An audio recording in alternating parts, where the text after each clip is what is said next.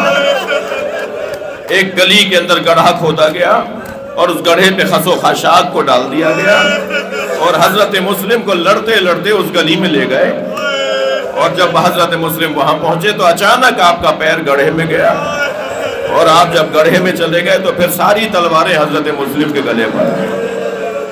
آپ کو گرفتار کر کے عبید اللہ ابن زیاد لعین کے دربار میں لے آئے۔ یہ خبیث بیٹھا ہوا تھا اور مسلم زخمی حالت میں کھڑے تھے کہ جب مسلم بندھے ہوئے تھے، ہاتھ پیر باندھے ہوئے تھے حضرت مسلم کے، اور آپ کو لا کے جب کھڑا کیا گیا تو ایک شخص کی، ایک چاپلوس شخص کی، خدا کے واسطے میں آپ دوستوں سے کہہ رہا ہوں، اپنے آپ سے کہہ رہا ہوں، کسی پیسے والے اور کسی حیثیت والے کی اس وجہ سے چاپلوسی مت کرنا کہ اس کے پاس پیسہ زیادہ ہے، وہ سیٹ اور کرسی بڑی رکھتا ہے، وہ 22ویں گریڈ کا افسر ہے، وہ سیکرٹری ہے اور وہ وزیر ہے اور وہ کوئی اور حیثیت والا ہے۔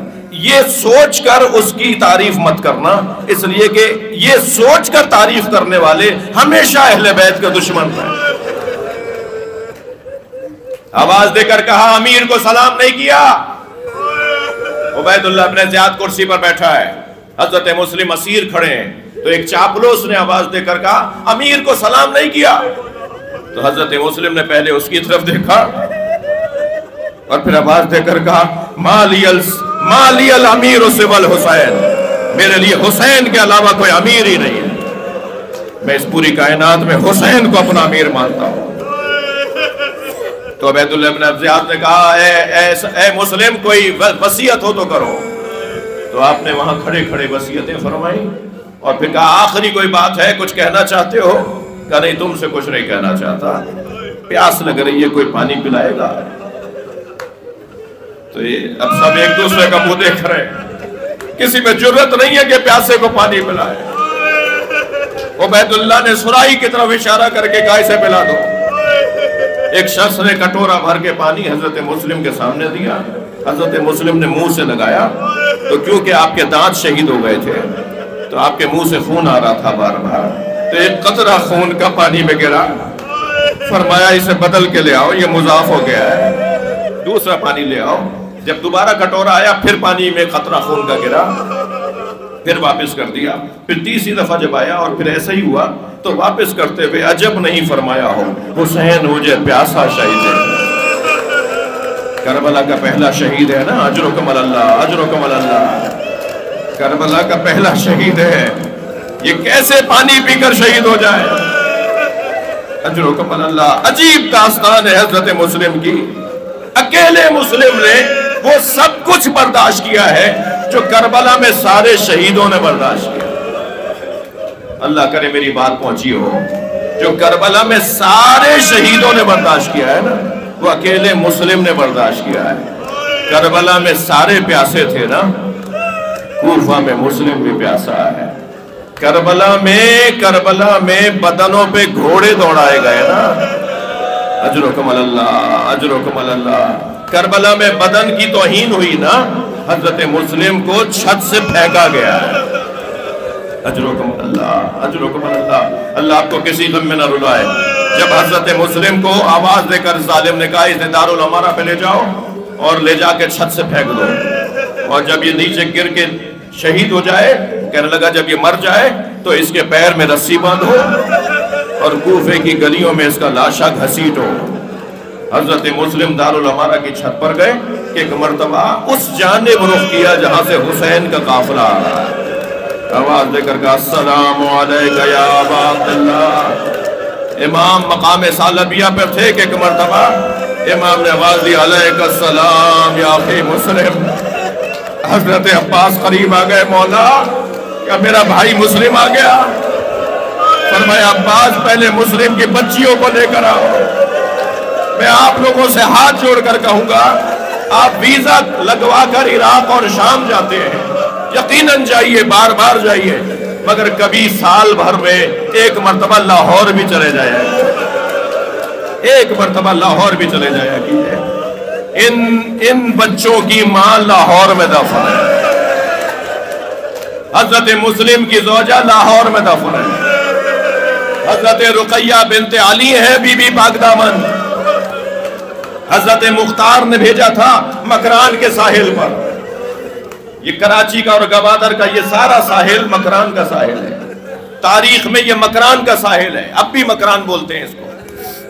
حضرت مختار نے بی بی رقیہ جن کا مزار بی بی پاک دامن کا لاہور میں ہے، حرم امام رضا نے، مولا رضا کے حرم نے لکھ کر دیا ہے، تصدیق کر کے دیا ہے کہ یہ بی بی پاک دامن مولا علی کی بیٹی ہے، حضرت مسلم کے زوجہ ہے، حضرت عباس کی بہن ہے۔